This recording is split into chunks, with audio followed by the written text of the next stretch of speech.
So हामी पढ्दैछौँ part 3 फोर्सको। ओके, पार्ट 3 मा के छ हाम्रो gravity.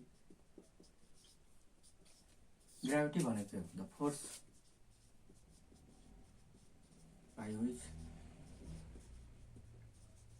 A planet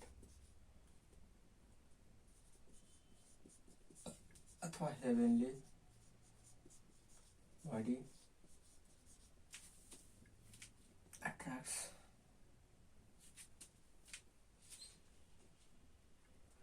the force by which a planet or heavenly body pulls every object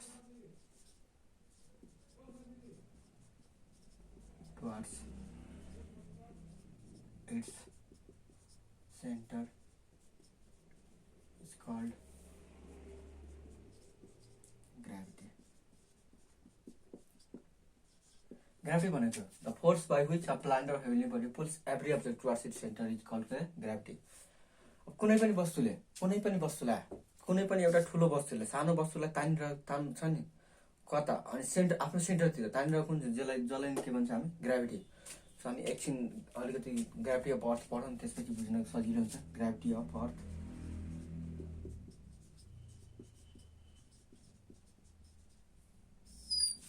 gravity of earth भनेको gravity of earth is defined as the force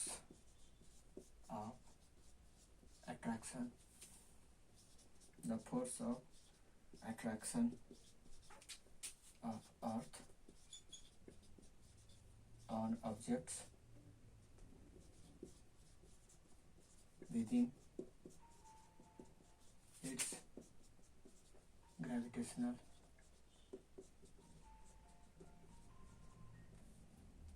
field.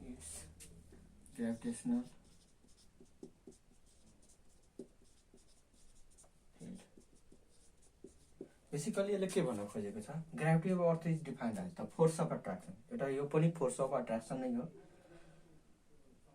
On objects within के its gravitational field. मानौँ यहाँ अर्थ छ, अर्थ छ यो, अब यसको gravitational field यो छ। सो यसको भित्र यहाँ कुनै पनि ठाउँमा वस्तु छ भने यसले के भन्छ, यो आफ्नो सेन्टरतिर नै तान्छस् कता तर सेन्टरतिर तान्छ। सो यो तान्ने जुन बल छ नि त्यसलाई नै हामी के भन्छ, ग्राभिटी। मानौँ यहाँ छ वस्तु, अब के तान्न सक्दैन नि, यो त ग्राभिटेसनल फिल्डबाट बाहिर छ नि। सो पृथ्वी यहाँसम्म तान्नै सक्दैन। सो जतिसम्म तान्छ त्यसलाई के भन्छ हामी, ग्राभिटी अफ अर्थ। र यो रेखालाई हामी के भन्छौँ, ग्राभिटेसनल फिल्ड। सो तैँले लेख्नु, मेट्छु अलिकति, मलाई अझै थप्नु पर्यो यसमा। सो लेखिसक्नु भयो होला।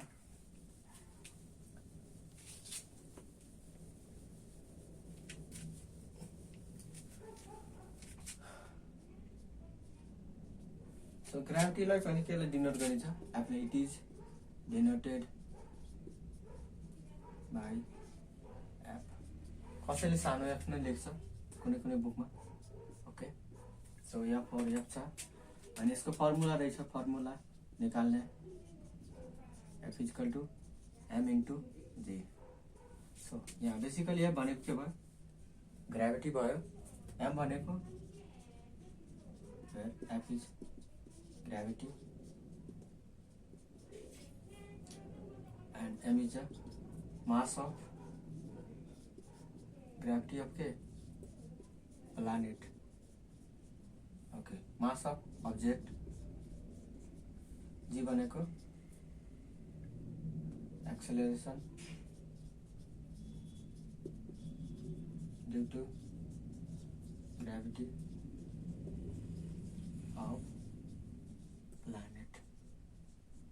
अब यो प्लानेटमा जुन पनि हुनसक्छ, अर्थ हुनसक्छ, मर्करी हुनसक्छ, भेनस हुनसक्छ, जुन पनि हुनसक्छ। सो एम के हो, जुन वस्तुलाई तानिरहेछ त्यसको मास हो। एफ भनेको ग्राभिटी अफ प्लानेट, जुन प्लानेटलाई तानिरहेछ त्यसलाई नै, त्यसकै त हामीलाई फोर्स निकाल्नु पर्ने हुन्छ। अनि जी भनेको acceleration due to gravity. So यति सार्नु, हामी अब मुभ गर्छौँ कहाँ, acceleration due to gravity. So एकछिन अलिकति सोधिसक्नु भयो भने हामी acceleration due to gravity move on concept.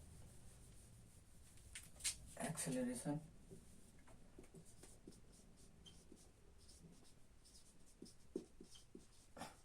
due to gravity. Acceleration due to gravity भनेको acceleration produced in a freely falling objects. Acceleration produced in a freely falling objects is known as acceleration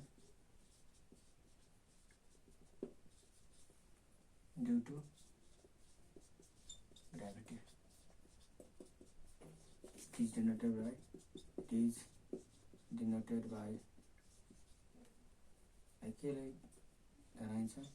by J. Okay. यसको मान फरक हुन्छ. Okay. Acceleration due के भन्छ acceleration. अब कुनै पनि वस्तु मानौ यहाँ पृथ्वी छ हैन, खस्न त खसिरहेछ, ठीक छ, तर यसको स्पिड के भइरहेछ, जब जति नजिक आउँछ नि यो अर्थको त्यति स्पिड के हुन्छ, बढेर आउँछ. सो फर्स्टमा यसको स्पिड हुन्छ 9.8 मिटर पर सेकेन्ड स्क्वायर, त्यसपछि हुन्छ यसको 19.6 मिटर पर सेकेन्ड स्क्वायर हुन्छ, त्यसपछि हुन्छ यसको 29.6 metre 29.4 metre per second square हुन्छ. के भइरहेछ यहाँ 9.8 मिटर पर सेकेन्ड प्रत्येक सेकेन्ड पछि के भइरहेछ, जोड्दै गइरहेछ. सो हामी कुनै पनि वस्तुलाई माथि फाल्दा त्यसको स्पिड ठ्याक्क पहिला त वर्ष एउटा पोजिसनमा गएर जहाँ त्यसको स्पिड एकदमै भेलोसिटी कम भइहाल्छ नि, त्यहाँ के हुन्छ, वस्तु रुक्छ, अनि रुकेपछि के हुन्छ, तल झर्न खोज्छ. त फर्स्ट सेकेन्डमा त्यसको स्पिड हुन्छ 9.8, त्यसपछि के हुन्छ, त्यसमा 9.8 जोड्दा 19.6 मिटर हुन्छ, फेरि त्यसको तेस्रो सेकेन्डपछि यति 29.4 मिटर पर सेकेन्ड स्क्वायरले स्पिड त्यसको बढेको हुन्छ, जुन हामीले त्यसलाई के भन्छ, एक्सेलरेसन ड्यू टु ग्राभिटी. अब अर्थको ग्राभिटी कति छ, अर्थको एक्सेलरेसन ड्यू टु ग्राभिटी के छ, अर्थको फरक छ. अर्थ's एक्सेलरेसन ड्यू टु ग्राभिटी फरक छ. यसको मान इक्वेटरमा हुन्छ 9.78 मिटर पर सेकेन्ड स्क्वायर, पोलमा हुन्छ 9.83 मिटर पर सेकेन्ड स्क्वायर. यो बुझ्नु भएन हैन, म तपाईलाई बुझाइदिन्छु. हाम्रो पृथ्वी भनेको पुरै गोलो हुँदैन,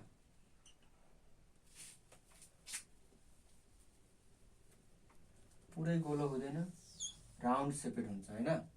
सो यो हुन्छ पोल, यो भयो इक्वेटर, यो इक्वेटर हो र यो भनेको हाम्रो पोल हो. सो हेर्नु त रेडियस के भएर छ, यहाँ कम छ कि बढी छ, यहाँ कम छ, यहाँ के छ, बढी छ. सो भएर एक्सेलरेसन ड्यू टु ग्राभिटी हाम्रो चाहिँ रेडियसमा डिपेन्ड हुन्छ. र हामी फर्मुला हेर्नु चाहिँ तपाईले यति बुझ्नु, इक्वेटरमा 9.78 हुन्छ, पोलमा के हुन्छ 9.83 हुन्छ. सो हामी मुभ अन गर्छु. अलिकति यो सार लिनु, स्क्रिनसट लिनु फटाक्सिन, अनि लेख्नु.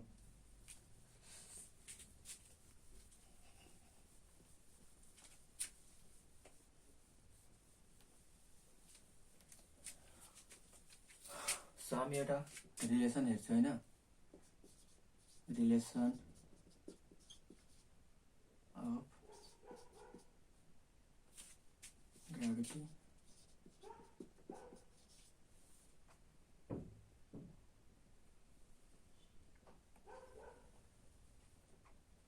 relation of radius of earth and force of gravitation.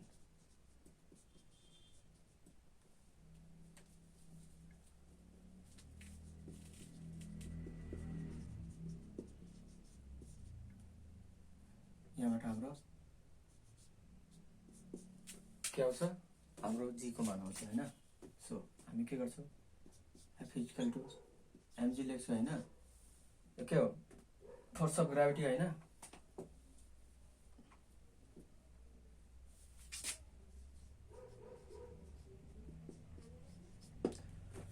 न्युटनको second लबाट यति यो नियम आएको छ र हामी ग्राभिटीबाट पनि थाहा भइसक्यो एफ इक्वल टु एमजी हुन्छ। एफ के हुन्छ, यहाँ एफको मान के हुन्छ, GMM divide by R square बराबर एमजी। ओके, यो फर्मुला ग्राभिटीको हुन्छ। तपाईँले मैले भनेको छैन तर यो फर्मुला ग्राभिटीको हो, बुझ्नु न, त्यति टाइम छैन तपाईँले पढाउनको लागि। ग्राभिटीको यहाँबाट के हुन्छ, एम र एम कट्छ अनि जीको मान कति आउँछ, जीएम बाई आर स्क्वायर। अब हेर्नु त तपाईँ, जी के छ, कन्सटेन्ट छ कि छैन, जी त जुन ठाउँमा पनि कन्सटेन्ट हो। एम के हो, एम पनि कुनै प्लानेटको लागि, अब कुनै पनि एउटै प्लानेटको लागि जीको मान निकाल्यो भने त्यो प्लानेटको लागि के हुन्छ, मास के हुन्छ सेम नै हुन्छ। सो कन्सटेन्ट छ, यहाँ डिपेन्डेन्ट कुन छ, आर भनेको चेन्ज भइरहेको हुन्छ। अब कति हाइटमा लियो, कुन ठाउँबाट लियो भने त्यसको मानमा फरक पर्छ। सो अब जी के भयो, G is inversely proportional to R square, यही रिलेसन हो। के हुन्छ भनेर त्यही मैले अघि भन्न खोजेको थिएँ। सो हेर्नु त, यहाँ इक्वेटरमा के छ, रेडियस बढी छ कि छैन, बढी भएछ के हुन्छ, ग्राभिटीको मान एक्सेलरेसन ड्यू टु ग्राभिटी के हुन्छ, कम भएर आउँछ होइन। अनि यहाँ के छ, रेडियस कम छ, यहाँ के हुन्छ, एक्सेलरेसन ड्यू टु ग्राभिटी के हुन्छ, बढेर आउँछ। सो यति नै थियो, यो तपाईँले रटिहाल्नु। यो एकदमै हाम्रो न्युमेरिकल भनेको यहीबाट बन्ने छ। सो यति भइसक्यो। अब हामी मुभ आउँछु अर्को टपिकतिर। हाम्रो अर्को टपिक हाम्रो छ weight and mass.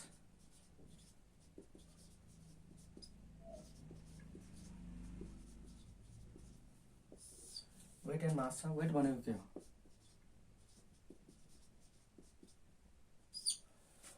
weight is defined as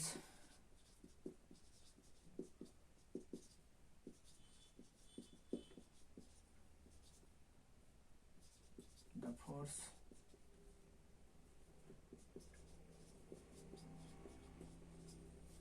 by which and by which a planet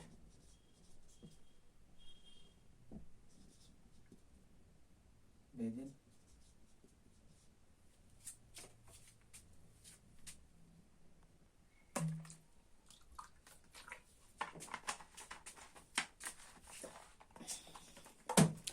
so basically weight is defined as the force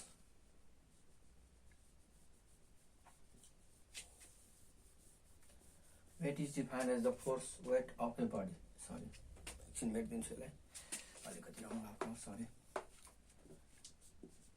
weight of a body is defined as the force by which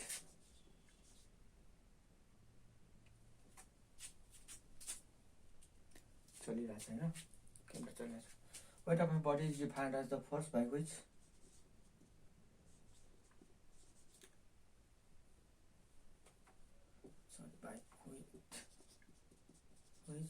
it is pulled towards earth or planet. Weight भनेको के हो भने कुनै पनि वस्तुलाई, पृथ्वीले अथवा कुनै पनि प्लान्टले जति बलले ताल्छ नि त्यसलाई नै हामी के भन्छौँ, बल वेट भन्छौँ। वेट अनि यसको युनिट के हुन्छ, यसको SI unit of weight is newton हुन्छ। यसको फर्मुला चाहिँ W equal to M into G नै हुन्छ, किनभने यो पनि एउटा फोर्स हो, ग्राभिटी जस्तै फोर्स हो। यो जति बलले ताल्छ नि त्यसलाई नै हामी के भन्छौँ, वेट अफ बडी। बुझ्नुभयो। अनि हामी मासतिर अब चेन्ज हुन्छौँ, मास। सो यो सार्नु एकछिन म मेट्छु अलिकति त्यसपछि लेख्छु। सो सारिसक्नु होला, म यहाँबाट लेख्न सक्छु अलिकति मेटाएर। मास भनेको mass is defined as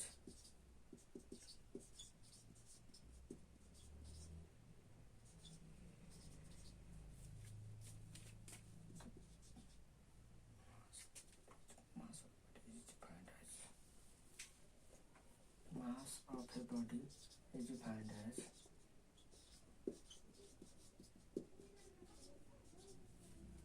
the total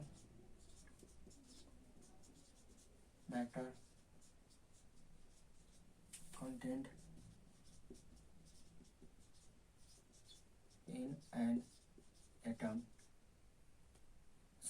In a mass of a body is defined as the total matter contained in an object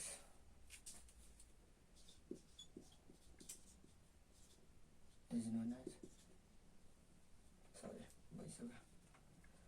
मास के भन्छ कुनै पनि वस्तुमा रहेको पदार्थको जति मात्रा छ नि त्यसलाई नै हामी के भन्छौँ मास भन्छौँ। Mass of a body is defined as the total matter content in an object is known as के मास। सो हामी अब मासको युनिट के हुन्छ, यसको एसआई युनिट केजी हुन्छ र यति नै हो। सो बुझ्नु हो मास र वेटमा के फरक छ। बेसिकली हाम्रो गाउँतिर कुनै पनि वस्तु लिन जाँदा तौल भनेर दिन्छ होइन। तौल भनेको त वेट हो अनि मास भनेको के हो, त्यसको पिड। सो हामीलाई के भन्छ 5 केजी भयो 10 केजी भयो। सो बेसिकली उसले मास हामीलाई दिन्छ होइन। तर हामी के बुझ्छौँ भने तौल र मास सेमै छ भनेर। तर यहाँ फरक छ नि। मास भनेको के हो, त्यो वस्तुमा रहेको पदार्थको मात्रा जति छ त्यति, अनि वेट भनेको पृथ्वीले कति तानिरहेछ त्यो वस्तुलाई आफ्नो केन्द्रतिर। त्यही भएर नै वेट फरक हुन्छ। तराईमा वेट फरक हुन्छ र पहाडमा फरक हुन्छ। किनभने तराईमा के छ, समुद्र सतहबाट अलिकति नजिक पर्छ, त्यहाँ ग्राभिटीको मान बढी हुन्छ। र पहाडमा के हुन्छ, पहाडमा उचाइ बढी छ, सो ग्राभिटीको मान कम छ। यहाँ ग्राभिटीको मान कम भएर रेडियस बढेको हुनाले के हुन्छ, यहाँ के हुन्छ, यहाँ वेट चाहिँ अलिक बढी नै हुन्छ।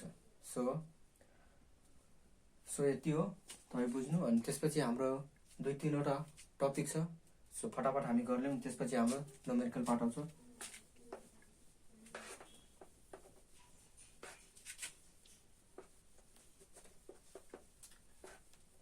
फ्री फल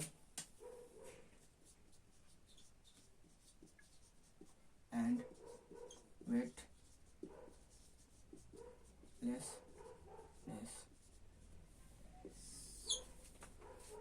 अनि त्यसपछि हाम्रो एउटा के छ, एउटा एक्सपेरिमेन्ट छ, feather and coin experiment. So हामी यो पछि फ्री फल भनेको क्या,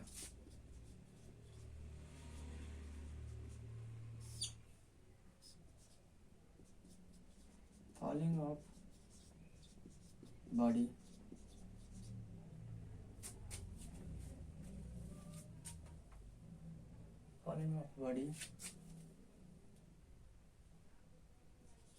with the effect of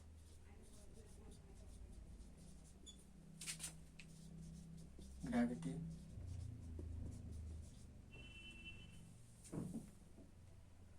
falling of body with the effect of gravity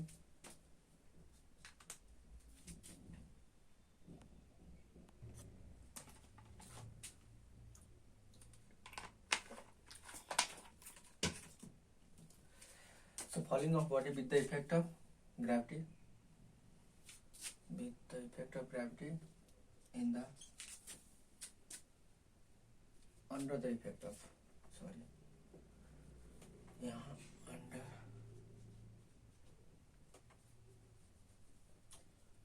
under the effect of gravity in the absence of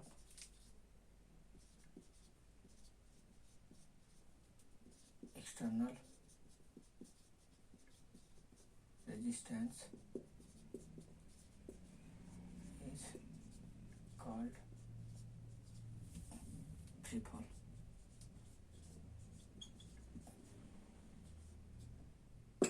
free फल भनेको कुनै पनि वस्तु खसिरहेको छैन।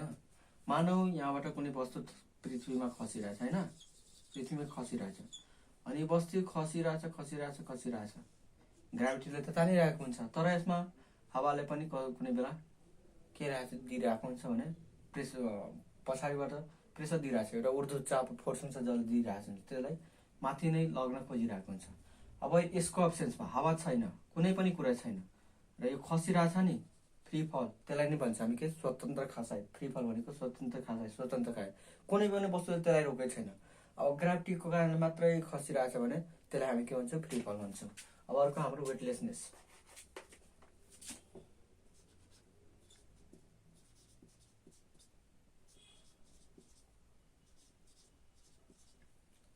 वेटलेसनेस भनेको के हो?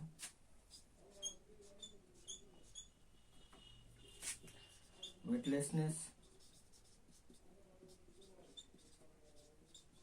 is defined as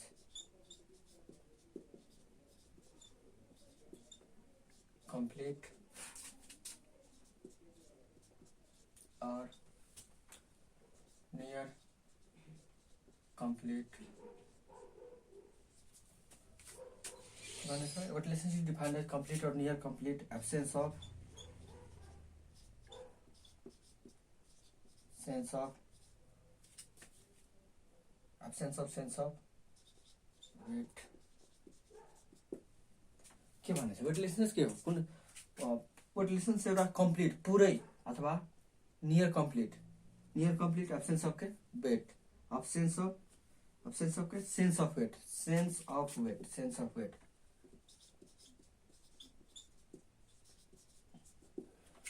कुनै बेला हामी के हुन्छ भने लिफ्टमा बस्दाखेरि लिफ्ट पनि तल जान्छ होइन, अनि हामी पनि खसिरहेको हुन्छ त्यही बेला।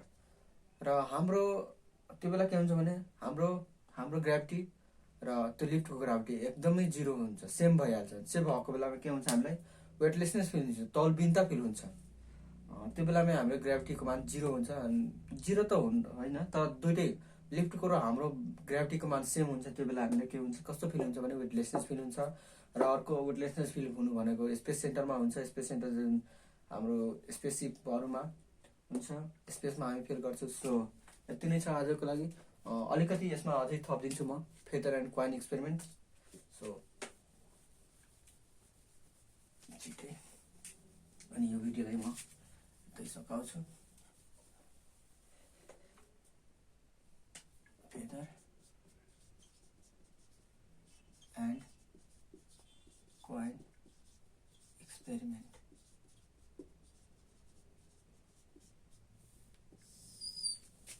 So feather and coin experiment मानव दुईटा मैले जार लिएको छु। कस्तो